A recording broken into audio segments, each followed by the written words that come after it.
వేషాలు వేస్తే కుదరదు, విద్యార్థుల జీవితాలతో చెలగాటమాడొద్దు. మీ వెనుక ఏ రాజకీయ పార్టీలు ఉన్నాయో తెలుసు. మూతపడిన కాలేజీలకు వాళ్ళ నాయకులు పర్మిషన్ అడిగారు. ఇవ్వనందుకు ఇలా గవర్నమెంట్ను బ్లాక్మెయిల్ చేస్తున్నారా? వచ్చే ఏడాది నుంచి డొనేషన్లు ఎలా వసూలు చేస్తారో చూస్తా. ప్రైవేటు కాలేజీ యాజమాన్యాలు చేస్తున్నది సేవ కాదు, వ్యాపారం. ముఖ్యమంత్రి Revanth Reddy serious. Kishan Reddy, KTR bad brothers. Development అడ్డుకుంటున్నది వారే. కేసీఆర్ ఓ సోంబేరోడు. సుశిరా భాష ఓ సోంబేరుడు. బీఆర్ఎస్ను హరీష్ రావు స్వాధీనం చేసుకునేందుకు మరో స్టెప్ మాత్రమే మిగిలింది. ఇందులో భాగంగానే కవిత సహా అందరినీ బయటకు పంపారు. హైదరాబాద్కు కేటీఆర్ తీసుకొచ్చింది గంజాయి డ్రగ్స్ అంటూ రేవంత్ రెడ్డి నిన్న మాట్లాడినటువంటి మాటల గురించే ఎక్కువగా చర్చ చేసుకుంటున్నారు. ఎందుకు తెలుసా? ఆయన మళ్ళా గదే భాష మాట్లాడుతుండు తప్ప భాష మార్చుకుంటలేడు అని చాలా వీడియోలు అయితే సోషల్ మీడియాలో వచ్చేసినాయి. ఒకసారి ఇక్కడ చూడండి. మరి ఓడిపోతున్నామని ఫ్రస్ట్రేషనా, లేకపోతే ఇంకా ఏమన్నా ఇబ్బందులా, మరి ఆయన సీటుకి ఏమన్నా గండం వచ్చిందన్న భయమా, ఏ ఉద్దేశంతో మరి అట్లా ఫ్రస్ట్రేషన్లు ఉన్నాడు? మరి దిగిపోయిన వాళ్ళని తిట్టుడు నాకు అర్థం కాలేదు. సచ్చిన పామునే సంపుడు అంటే ఏమక్కరా? ఇప్పుడు నువ్వు ఏం చేస్తావు, నువ్వు ఎట్లా చేస్తావు, మంచిగా చేసేది చెప్పు. వాళ్ళు చేసిన మోసాలు, ఏమైనా ఇబ్బందులు, ఏమన్నా తప్పిదాలు ఉంటే వాటి గురించి ఆల్రెడీ మీరే చెప్తిరి. పలానా వాళ్ళకి అప్పచెప్తిమి, వాళ్ళు చేసుకుంటారు, ఇక సిబిఐ చూసుకుంటుంది అని చెప్తిరి. అన్నీ చెప్పినాక మళ్ళీ ఇలా అన్నాడు. ఎంత గొప్పగా చెప్పిండు అసెంబ్లీలో, రాష్ట్ర శాసనసభలో మనందరం చూస్తుండగా రాష్ట్ర ప్రజల సాక్షిగా ఆయన చెప్పినటువంటి మాట, ఈ కేసును మేము సిబిఐకి అప్పగించడం జరుగుతుంది అని గట్టిగా మాట్లాడు. గుర్తుందా? నాకు బిట్టు మళ్ళీ గుర్తొస్తుంది. ఎందుకు తెలుసా?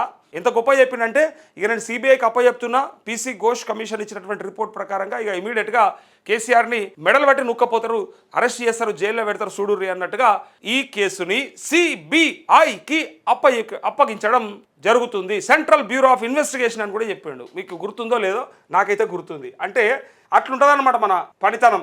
ఆనాడు మాత్రం ఇచ్చేసినాం కదా ఇంకేంది, సిబిఐ చూసుకుంటుంది అని చెప్తిరి.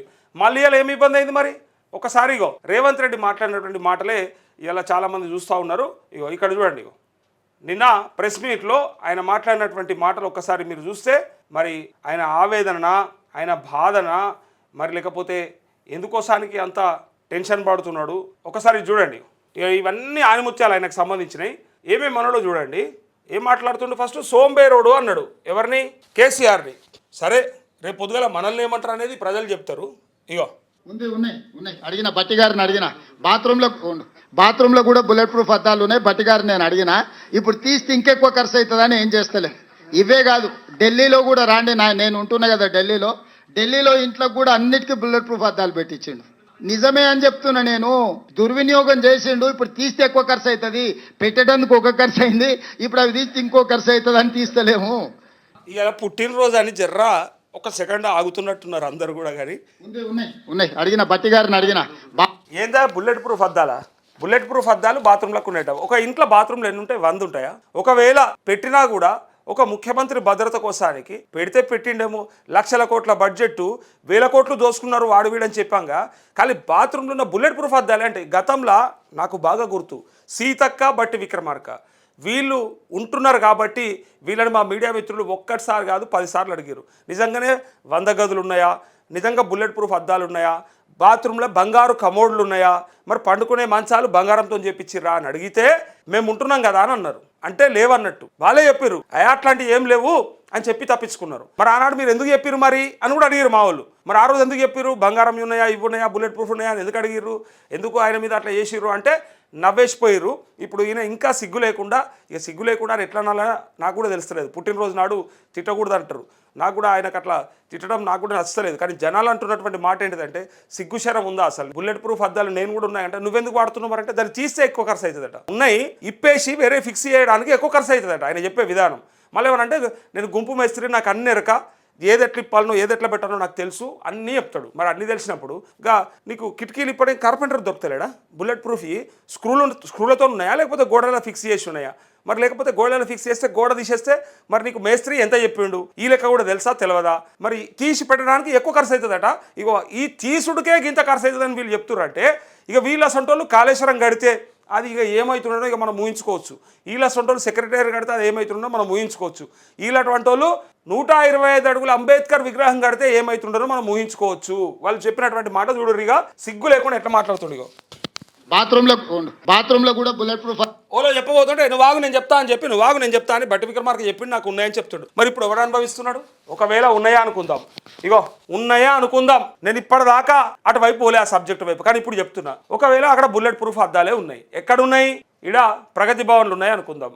మీరు దానికి ఏం చేసిరు? మహాత్మా జ్యోతిరావు పూలే ప్రజాభవనం అని పెట్టిరు. దాంట్లో ఎవరు ఉంటున్నారు? కాంగ్రెస్ డిప్యూటీ ముఖ్యమంత్రి, అట్లే ఉప ముఖ్యమంత్రి, అట్లే పంచాయతీరాజ్ శాఖ మంత్రి, మీ నాయకులే ఇద్దరు ఉంటున్నారు. ఇలా మరి వాళ్ళు ఎందుకు అనుభవిస్తున్నారు? ఎందుకు ఉండాలి మరి వాళ్ళల్లా? అట్టెట్లుంటారు? అగో మరి కేసీఆర్ ఎత్తుకపోవాలి కదా, తీసుకపోయి ఇప్పుకపోయి ఆన బాత్రూంలో పెట్టుకోవాలి కదా. దాని దుర్వినియోగం అని మాట్లాడుతున్నావు. అసలు మీ కాన్వాయిలు, మీకు పెడుతున్న ఖర్చు, మీకు వస్తున్నటువంటి జీతాలు, మీకు ఇచ్చిన అలవెన్సెస్, అవన్నీ ఎందుకే అసలు? మరి నాకు అర్థం కాలేదు. మీరు వందల వేల కోట్ల మనుషులు, మీకు ఎందుకు ఇవ్వాలి అసలు అవన్నీ కూడా? టెలిఫోన్ ఖర్చుకి, టెలిఫోన్ అంటారు దాన్ని, ₹1,00,000 ఉంటుంది వీళ్ళకి. ఇలా 999 రూపాయల బిల్లు పే చేస్తే లేదా ప్రీపెయిడ్ రీఛార్జ్ చేసుకుంటే నెల మొత్తం ఫ్రీ వస్తుంది. కానీ వాళ్ళకి ₹1,00,000 ఉంటుంది. కావాలంటే మీరు చెక్ చేసుకోరు. టెలిఫోన్ ఖర్చు అని చెప్పి ₹1,00,000 ఉంటుంది. అసలు ఎమ్మెల్యేల, ఎంపీల, ఎమ్మెల్సీల, అట్లే ముఖ్యమంత్రి జీతాలు తీస్తే తెలుస్తుంది. ఎలా మీరు బాత్రూంలకు ఉన్నాయంటే మరి బాత్రూంలో ఇలా అనుభవిస్తున్నది అవడు కట్టిన దాన్ని. పైగా మరి కేసీఆర్ ఎందుకు ఎత్తుకపోలేడు ఆయన బాత్రూంలోకి? అక్కడ తీసుకుపోవాలి కదా. కాళేశ్వరం ముంచెట్టు కాళేశ్వరంలో తిన్నాడు అంటే కాళేశ్వరం కట్టింది ఆడు ఉన్నది, అదేమో ఆయన ఇంట్లోకి మలుపుకోలేడు కదా. పోనీ అది అట్లా ఉండదు. ఇలా ముఖ్యమంత్రిగా మరి ఢిల్లీలో నేను కూడా ఉంటున్నా అని చెప్తా ఉన్నావు. ఇక చూడు పదాలునే బట్టి గారు నేను అడిగిన, ఇప్పుడు తీస్తే ఇంకెక్కువ ఖర్చు అవుతుందని ఏం చేస్తలే. ఇవే కాదు, ఢిల్లీలో కూడా రాండి, నేను ఉంటున్నా కదా ఢిల్లీలో ఇంట్లో కూడా అన్నిటికీ బుల్లెట్ ప్రూఫ్ అద్దాలు పెట్టించిండు. నిజమే అని చెప్తున్నా నేను. దుర్వినియోగం చేసిండు. ఇప్పుడు తీస్తే ఎక్కువ ఖర్చు అవుతుంది, పెట్టడానికి ఒక ఖర్చు అయింది, ఇప్పుడు అవి తీస్తే ఇంకో ఖర్చు అవుతుంది అని తీస్తారు. గింత పనికిమాలిన మాటలు, గింత చెత్త మాటలు, గింత అవసరం లేని మాటలు మాట్లాడే అవసరమా అని ప్రజలు అనుకుంటా ఉన్నారు. ఇలా ఏంది నువ్వు అసలు ఏం చేయనీకి వచ్చినావు? ఏంది అసలు ముఖ్యమంత్రివేనా అని ఇలా ప్రజలు అనుకుంటారు. గిదానికోసానికి నువ్వు ఎక్కింది. బాత్రూంలో ఉన్న బుల్లెట్ ప్రూఫ్ అద్దాలను చూసి ఇది మారిస్తే ఎక్కువ ఖర్చు అవుతుంది అంటే ఎస్టిమేషన్ కూడా వేయించిండు అన్నట్టు. అంటే గుంపు మేస్త్రి కదా, వేపిస్తాడని కొంతమంది అనుకుంటున్నారు. మళ్ళీ నేను అంటున్నాను అనుకోకూరి, నేను పుట్టినరోజు నాడు నేను ఏమి అన్నా నాకు సంబంధం కూడా లేదు. ఎవరన్నా అనుకుంటే నేను ఏం చేయలేను. అయితే ఇక ఈయన మాటలు చూడురు, ఇట్లాంటి మాటలు కాకుండా ఇంకా చూడురు. ఇగో మరి మీరు ఓడిపోతే ఎట్లా అని అడిగిండు. ఇగో ఇప్పుడు రాజిరెడ్డి ఇవన్నీ కాలం చెల్లిపోయిన మాటలు, ఇవన్నీ కాలం చెల్లిపోయిన మాటలు. గెలుస్తాం, ఓడిపోతాం. దాంట్లో వచ్చింది ఏముందా, పోయింది ఏముందా రాజిరెడ్డి అని చెప్పబోతున్నాడు. మీరు ఒకవేళ రెఫరెండంగా భావిస్తారా అంటే ఛాలెంజింగ్గా తీసుకుంటారా? దీన్ని మీరు మీ పనితీరుకు రెఫరెండమా? మీరు పని చేస్తున్నారు కదా, మరి 2 ఏళ్లలో మీరు పని చేసినరా లేదా అనేది దీని రిజల్ట్ని బట్టి చెప్పుకుంటారా అంటే నో. అవన్నీ కాలం చెల్లిన మాటలు. గా ముచ్చట్లు ఎందుకా? ఇప్పుడు ఉంటే ఉంటాం, పోతాం, గెలుస్తాం, ఓడిపోతామని డైరెక్ట్గా ఆయన ఒప్పుకుంటారు. ఇక చూడండి, అర్థం లేని మాటలు. ప్రతి ఎన్నిక మా ప్రభుత్వం యొక్క పనితనానికి పరీక్షనే. ప్రతి ఎన్నికల్లో వచ్చే ఫలితాలను గెలిచినా ఓడినా విశ్లేషించుకొని ఇంకా ఎట్లా బాగా పనిచేయాలి, పరిపాలన అందించాలి, పేదలకు సహాయం చేయాలనేదే మా ఆలోచన. చూసిరా, చేతులు ఎత్తేసిండు. ఇక గెలిచినా ఓడినా ఎవరన్నా పక్కా గెలుస్తామని చెప్తారు. మేము ఇంత బ్రహ్మాండంగా పనిచేస్తున్నాం, మమ్మల్ని కాక ఎవరిని ఎన్నుకుంటారు జూబ్లీహిల్స్ ప్రజలని ఓపెన్గా చెప్పాల్సినటువంటి విషయాన్ని గెలిచినా ఓడినా మా పనితీరును విశ్లేషించుకుంటామని సింపుల్గా చెప్తుండంటే మీరు యాద పెట్టుకోండి. నేను మళ్ళీ రిజల్ట్ నాడు మాట్లాడతాం మీ అందరితోని. నిన్న కూడా చెప్పినా పక్కా బీఆర్ఎస్ గెలుస్తుందని చెప్పినా అక్కడ అదే వేవ్ ఉన్నది, అందుకే చెప్పినా. అంతే తప్ప నాకు ఇష్టంతో చెప్పలేదు, నాకు అవసరం కూడా లేదు. పైగా నవీన్ యాదవ్ మంచోడే, నాకు అది కూడా ప్రాబ్లం ఏం లేదు. అక్కడ కూడా నేను మన ఛానల్లోనే చెప్పిన ఆయన చేసిన సేవలకు కూడా గుర్తించే అవకాశం ఉందని చెప్పిన. కాకపోతే ఇగో ఇట్లాంటి పిచ్చి మాటలు మాట్లాడుతున్న ఈ నాయకులను చూసినాక అక్కడ ప్రజలు కూడా చిర్రెత్తుకొచ్చింది. వాళ్ళకు కూడా ఇంట్రెస్ట్ లేదు. ఇట్లా చేస్తే మళ్ళీ రేపు పొద్దుగాల ఇంకేం చేస్తారో, ఈ అంతా ఆగమాగం జగన్నాథం ఉన్నది, ఇలా చేతులు పెడితే ఏడు తీసుకుపోతారో, ఇప్పటికే ఇంత ఆగంలో చేస్తూ ఉన్నారని చెప్పి డైరెక్ట్గా ప్రజలు అంటూ ఉన్నారు. ఇగో మా మంత్రివర్గంలో మా నాయకుడు ప్రజల కోసం ప్రాతినిధ్యం ఇస్తే మీకెందుకు దుఃఖము? నాకు అసలు అర్థమే కాలే. నీకేమైనా అర్థమవుతుందా? నీకేమైనా అర్థమయ్యేది ఉన్నదా? క్లారిటీ ఉన్నదా? అసలు నీ టెన్షన్లో నువ్వు ఉన్నావు. నీకు అర్థమయ్యేది ఒకటే, అందరికీ ఎరక. మళ్ళీ నేను సపరేట్గా చెప్పా. మళ్ళీ అన్న అయ్యో నువ్వు గట్ల అంటావు అంటే పుట్టినరోజున నేను ఏమన్నా, నీకేం అర్థమవుతుందో అందరికీ ఎరక. ఇది ప్రజల మాట. ఇప్పుడు చూడు, మా ఎమ్మెల్యేలు మా మంత్రులు అడిగితే మీకేం నొప్పి అవుతుందంటే, మీ ఎమ్మెల్యేలు అయితే ప్రజాప్రతినిధులు కాదా? వాళ్ళు అడగొద్దా? 1,00,000 2 లక్షలు కూడా మాకు ఫండ్స్ లేవు, మేము అసలు ఏం పని చేయాలో తెలుస్తలేదని మీ ఎమ్మెల్యేలే సిగ్గు లేకుండా మాట్లాడారు. ఇంకా నయం ఓపెన్గా మాట్లాడు, సిగ్గు లేకుండా అనద్దు ఇంకా పాపమాలని. వాళ్ళు ఇంకా ఉన్నట్టు చెప్పారు. వాళ్ళే ధైర్యవంతులు. ఇంకా చెప్పని సన్నాసుల కంటే, చెప్పని దొంగల కంటే వాళ్ళు కరెక్ట్ వాళ్ళు. ఇంకొక ఎమ్మెల్యే వరల్డ్ బ్యాంక్ లేఖ రాసిండు. ఆయనను కూడా అన్న తెలివి ఉండే రాసిండో తెలివి లేక రాసిండు అన్న, కానీ ఆయనే కరెక్ట్ రాసిండు. ఎందుకంటే ఈ తెలివి లేని వాళ్ళు నమ్ముకుంటే రేపు పొద్దుగల గంగల కలుస్తామని తెలుసు కాబట్టి ఇద్దరు ఓపెన్గా బయటకు చెప్పారు. ఎందుకంటే రేపు వాళ్ళ భవిష్యత్తు ఖరాబ్ అవుతుంది కాబట్టి. వీళ్ళని పట్టుకొని పోతే ఎట్లా అంటే కుక్కతోకని పట్టుకొని గోదావరి ఇదినట్టు అవుతుందట. అందుకే వాళ్ళిద్దరు కూడా డిసైడ్ అయిపోయి ఏమో రేపు పొద్దుగాల మళ్ళీ మా భవిష్యత్తు నాశనం అయిపోతుంది ఈ దొంగలు నమ్ముకుంటారని వాళ్ళు కూడా డిసైడ్ అయిపోయి బయటకు ఓపెన్గా చెప్తా ఉన్నారు. బయటకు మాట్లాడే ప్రతి ఒక్కరిని మనం నిజంగా ప్రశంసించాలి. దానికి కారణం ఏంటంటే లోపల ఉన్న వాటిని చెప్పకుండా దాచి నాశనం పడితే రేపు పొద్దుగాల దాచి దయాల పాలు చేసినట్టు అవుతుంది. అట్లా కాకుండా ఓపెన్గా ఉన్నట్టుగా చెప్పగలిగిన ధైర్యం ఉన్నటువంటి వాళ్ళని మనం నిజంగా ప్రోత్సహించాలి, ప్లస్ ప్రశంసించాలి. అంతే తప్ప నిజంగా మీరు ఎట్లా చెప్తారు అని అనడానికి లేదు అక్కడ. అందుకే ప్రజలు కూడా వాళ్ళని యాక్సెప్ట్ చేసిర్రు. ఆ నియోజకవర్గ ప్రజలు కూడా అక్కడ ఎక్కడ కూడా అవు కదా తప్పు జరిగింది కదా అని మాట్లాడతలేదు. ఎస్ మాకు అస్సలేవు కాబట్టి అడిగారు తప్పేమున్నదా అన్నట్టు మాట్లాడుతూ ఉన్నారట. అందుకోసమనికే ఇక్కడ కాకపోతే మీకేం నొప్పి అని అంటాడు. మాకు నొప్పి కాకపోతే నీకు నొప్పి అవుతుంది. నీకేమన్నా నొప్పి ఉందా? అసలు నీకు ఎక్కడైనా నొప్పి ఉందా? ఏమన్నా నొప్పిగా తీసుకుంటున్నావా? ఎందుకు చెప్పినవా ఫేకుడు మాటలన్నీ, ఉత్తుత్తి మాటలన్నీ అని ప్రజలు అంటారు. ఇగో అసలు ఏంది వీళ్ళ ఆలోచన? భావదారిద్ర్యం ఏంది? దరిద్రపు కొట్టు ఆలోచనలు ఏంది? దుఃఖమేంది వీళ్ళది? జడ్చర్ల ఎమ్మెల్యే అనిరుద్ధ్ రెడ్డి కూడా అన్నాడు, మనకు గుర్తు కదా, ముగ్గురు పైగా కొండ సురేఖ కూతురు కూడా, వీళ్ళంతా అన్న మాటల్ని ఆయన మీకు వస్తున్న నొప్పి అయింది నన్ను అడుగుతుంటే, అంటే ప్రజలకు నొప్పి అయింది కాబట్టి వాళ్ళు అడుగుతారు, వాళ్ళు అడిగారు కాబట్టి ప్రతిపక్షాలు అడుగుతున్నాయి, ప్రతిపక్షాలు అడిగారు కాబట్టి మీడియా అడుగుతుంది. మళ్ళీ మీకెందుకు నొప్పి అంటే మీకు ఎట్లాగో నొప్పి లేదు, మీకు ఏ నొప్పి లేదు, మీకు ఏ బాధ లేదు. ఆనాడు మీరు ఓట్లు అడగడానికి ఎన్ని కథలు చెప్పిండ్రు, ఎన్ని బాధలు పడ్డరు, రైతుల చేతుల చిప్ప ఉన్నది, నెత్తి మీద అప్పు ఉన్నదని చెప్పినటువంటి దొంగలు ఎలా ఏమున్నది మేమన్నీ కూడా చేయనీకి దేవుళ్ళం కాము అని ఒప్పుకున్నారు. ఇవన్నీ కూడా మనం చూసినాం. ఇంత ఓపెన్గా ఇంత సిగ్గు లేకుండా డైరెక్ట్గా చెప్పినాక ఇంకేం మెడిసిన్, ఇంకా ఇక నమ్ముకునేది ఏంది అసలు వీళ్ళని? ఇంకా ఏం మాట్లాడతారు చూడు. ఇక బండి సంజయ్ చేసిన వ్యాఖ్యల మీద మీరు ఏమంటారు అని అడుగుతుంది ఒక journalist. No, we are not going to file any cases. Why? Because political statements are political statements. When while election is going on, I cannot take serious. My point is that Bandi Sanjay has asked every Hindu has to vote Bharatiya Janata Party. 14th anyway result is going to come. They are going to freeze their deposit. Is he going to accept Hindus are not with BJP? Hindus are opposing Narendra Modi ji leadership. విన్నారా ఆయన ఏమంటుండు? ఆ వ్యాఖ్యలను మేమేం సీరియస్గా తీసుకోము, మేము అసలు వాటిపైన కేసులు కూడా పెట్టాము అని చెప్పి డైరెక్ట్గా చెప్తా ఉన్నాడు. అంటే కేవలం పొలిటికల్ స్టేట్మెంట్స్ కింద చూస్తాను అంటే, మరి వేరే వాళ్ళు చేసిన పొలిటికల్ స్టేట్మెంట్స్ ఎందుకో సీరియస్గా తీసుకుంటారు, వాటి గురించి ఎందుకు ఏదో గొప్పగా మాట్లాడతారు, వాటిపైన కేసులు పెట్టాలని చెప్తారు. ఇగో తెలంగాణ రాష్ట్రాన్ని ఇస్లామిక్ రాష్ట్రంగా చేయాలని రేవంత్ రెడ్డి చూస్తున్నాడని బండి సంజయ్ చేసిన వ్యాఖ్యలపైన కేసు ఫైల్ చేద్దాం అనుకుంటున్నా అని అడిగారు. ఇస్లామిక్ రాష్ట్రం చేద్దాం ఎందుకంటే నువ్వు అన్నావు తెలంగాణలో కాంగ్రెస్ ఉంటేనే ముస్లింలకు ఇజ్జత్ ఉంటుంది, ముస్లింలకు కాంగ్రెస్ ఉంటేనే ఇజ్జత్ వస్తుంది అని చెప్పి. ఇలా వాళ్ళు ఏమన్నారంటే మీ ఇజ్జత్ మా మీద ఆధారపడలేదు నాయన, మా వల్ల మీకు ఇజ్జత్ ఉందని చెప్పారు డైరెక్ట్గా. ముస్లిం మత పెద్దలు చాలామంది సిగ్గుందా కొంచెమన్నా రేవంత్ రెడ్డికి, మా వల్ల మీకు ఇజ్జత్ ఉంది, మా వల్ల మీ పార్టీ బతుకుతుంది, ఒకవేళ మేమే లేకపోతే మీ పార్టీ ఎక్కడదని డైరెక్ట్గా వాళ్ళే చెప్పారు. చూస్తున్నారు కదా ఈయన మాట్లాడతాడైతే ఇక నేను ఇవన్నీ పొలిటికల్ స్టేట్మెంట్స్ కింద చూస్తాను. మరి బీఆర్ఎస్ చేసిన పొలిటికల్ స్టేట్మెంట్స్ ఎందుకు ఒక సీరియస్గా తీసుకుంటావు? ఎందుకంటే నొప్పి అవుతుంది కాబట్టి, ఎందుకంటే కుచ్చుకుంటుంది కాబట్టి, ఎందుకంటే అది కరెక్ట్గా అంటారు కాబట్టి, ఎందుకంటే దెబ్బ సూడి చూసి కొడతారు కాబట్టి నీకు నొప్పి అవుతుంది. అప్పుడు వాటిని మాత్రం చాలా సీరియస్గా తీసుకోవాలి, వాళ్ళని మాత్రం జైల్లో పెట్టాలని కోరుకోవాలి. ఇవన్నీ కూడా మనం చూస్తూ ఉన్నాం. ఇంకా చూడు ఇంకేమంటాడు రేవంత్ రెడ్డి, శాంతి భద్రతలు అంటే చాలా బాగున్నాయట. ఒకసారి ఇది వినాలి, మీరు విన్నాక అర్థమవుతుంది. మన రాష్ట్రంలో శాంతి భద్రతలు బ్రహ్మాండంగా ఉన్నాయని చెప్తుండే రేవంత్ రెడ్డి. వినండి. నడి రోడ్ల కఠినంగా వ్యవహరిస్తున్నాం. మేము వచ్చినాక శాంతి భద్రతలను పర్యవేక్షించి కఠినంగా వ్యవహరిస్తున్నాం. మేము వచ్చినాక శాంతి విన్నారులా ఎంత కఠినంగా వ్యవహరిస్తుండో తెలుసా, ఎంత దారుణంగా వ్యవహరిస్తుండో తెలుసా. ఒకడు నడి రోడ్డుల గల్లా పట్టుకొని కత్తితోని కసా కసా కసా కసా పొడిస్తే ఆపినోడు లేడు, చూసినోడు లేడు, కెమెరాలు ఏం చేస్తున్నాయో మరి దొరకబట్టోడు లేడు. ఆడ ఏం పరిస్థితి ఉంది చూడురి. అదొక్కటే కాదు, ఎన్ని ఉదంతాలని చెప్పాలి, ఎన్నని జరిగినాయి ఈ 2 ఏళ్లల్లో హైదరాబాద్ నడిబొడ్డున జరిగినటువంటి ఎన్ని ఉదంతాలను ఉదాహరణలుగా చెప్పాలి. గతంలో గంజాయి మత్తులో యువకులు చేసినటువంటి హల్చల్ ఎన్నిసార్లు మనము చూపెట్టలేదు ఇక్కడ, ఇదే వేదికగా గుర్తు చేసుకోవాలి. ఇప్పుడు మాట్లాడతాడైతే ఇక చూడురి శాంతి భద్రతలు చాలా బ్రహ్మాండంగా ఉన్నాయట, ఏమీ ఇబ్బంది లేదట. ఇక మీరు ఏమంటారు కదా గ్రామాలలో కదా పెరగన్నం తిని అరుగు మీద వండుకోరన్నట్టు ఈడ కూడా ఆరాంగా వండుకోరు తప్ప ఏడు టెన్షన్ పడకూరని చెప్తున్నాడు. మరి ఎక్కడ శాంతి భద్రతలు ఏం చేస్తున్నారు అసలు పోలీసు వాళ్ళు ఎటుపోతున్నది?